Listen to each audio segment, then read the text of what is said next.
Panginoong Jesus ay katulad noon with that background ng kanilang tradisyon sa kanilang pagpapakasal. Na the reason for the coming of the bridegroom, the first coming, nung unang dumating ang ating Panginoong Jesus, ay to win His bride. To win His bride. That is the first coming. So, ang una, sa engagement, pupunta yung pamilya ng lalaki doon sa bahay ng babae. Nagkakaroon ng engagement. And then, there is the second coming of the Lord Jesus Christ. The second coming is to take His bride. To take His bride. Para kuhanin na ang kanyang bride at iakyat na sa langit at magkasama habang panahon. Ngayon, meron pong sinasabi diyan sa Ephesians chapter 5:27.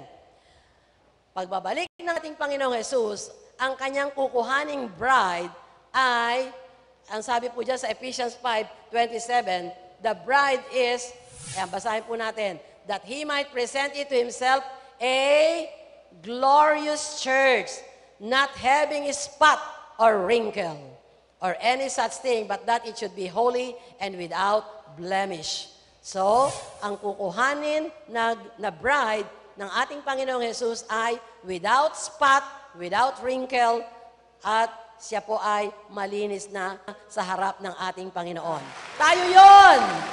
The bride of Christ na kukuhanin ng ating Panginoon without spot, without wrinkle. Ayan. Ngayon, ang tanong ng mga tao sa ating Panginoong Jesus, what are the signs? What are the signs of the second coming? What are the signs of the coming of the Lord? Makikita po natin dito sa Matthew 24, verses 5 to 39. Verses 5 to 39. Ay napakarami po ng signs. Ano ang mga senyales ng pagbabalik ng ating Panginoong Jesus? Una po sa verse 5, sabi diyan, for many will come in my name saying, I am the Christ, and will deceive many.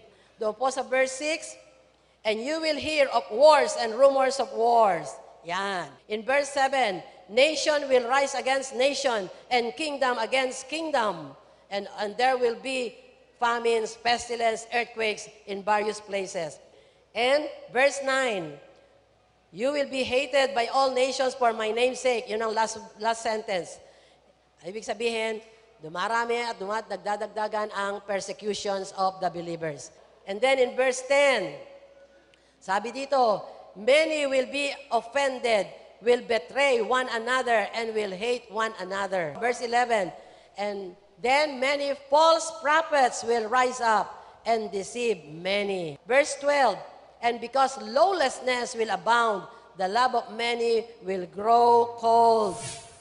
The love of many will grow cold.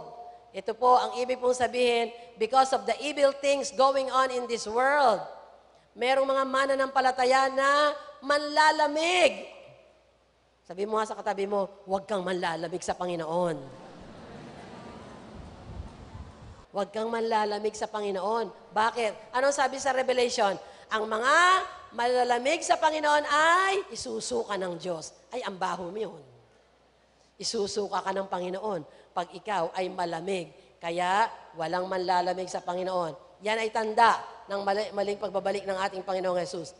Verse 14, and this gospel of the kingdom will be preached in all the world. In verses 37 and 39, dito po makikita po natin, nakakalungkot, ang mga tao ay magiging materialistic. Ang pagiging materialistic ng mga tao, ibig sabihin ng materialistic, kung ano lang yung mga nakikita, pagkain, pera, o anuman, lahat na lang. Yan ang pagiging materialistic ng tao. Hindi na inaalam ang kalooban ng Panginoon. Puro pang sarili na lang ang kanyang inaalam. Yan po ang sinasabi. Also, dito po sa Luke, chapter 21, yung ating scripture kanina, verse 11, and there will be great earthquakes in various places. Great earthquakes. Famines. Ayan ang sabi, famines and pestilences, and there will be fearful sights and great signs from heaven. Verses 12 and 13. But before all these things, they will lay their hands on you and persecute you, delivering you up to the synagogues and prisons, and you will be brought before kings and rulers for my name's sake. Ayan, ang sabi po dyan, ano naman to? Trials and persecutions. Sabi mo sa katabi mo, don't give up. Yes, amen. Dito po sa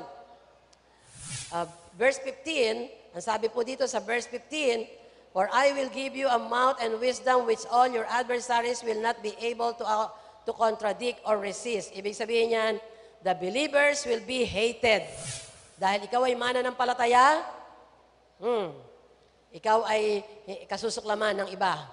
Uminsan nga kapamilya pa Uminsan asawa. And verse 20, tinan niyo sabi ng verse 20, but when you see Jerusalem surrounded by armies, then know that its desolation is near. Verse 25, and there will be signs in heaven, and there will be signs in the sun, in the moon, and in the stars, and on the earth, distress of nations, with perplexity, the sea and the waves roaring. Yan, distress of nations. Distress of nations. Yan. Yan po nakalagay, leaders of nations will be unsure of their leadership. Unsure of their leadership. At dahil doon, hindi nila mabigyang solusyon ang mga problema ng bansa. Ibig pong sabihin niyan ay the political and social crisis in every government. Verse 26, men's hearts falling them from fear and the expectation of those things which are coming on the earth, for the powers of the heaven will be shaken. Ayan. Men will faint in terror. Men will faint in terror.